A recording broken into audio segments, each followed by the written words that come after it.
তো আমি ঠিক আজ শেয়ার করছি গোপাল ঠাকুরের রং করার ভিডিও। ঠাকুরটা মোটামুটি এখন এই অবস্থায় আছে, এটাকে আজকে রং করব। তো প্রথমে সাদা রং মেরে নেবো, কারণ সাদা রংটা মেরে নিলে পরের লেয়ারে মানে গায়ের রংটা ভালো মতো ফোটে। সাদা রংটা প্রথমে মেরে নিচ্ছি আমি।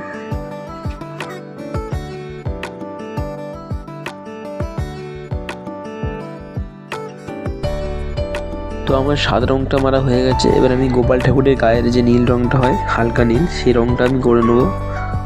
যেহেতু আমি এক হাত দিয়ে ভিডিওটা করছি আর এক হাত দিয়ে কাজ করছিলাম, এই জন্য ক্যামেরাটা একটু কেঁপে কেঁপে যাচ্ছে, তার জন্য আমি খুবই দুঃখিত।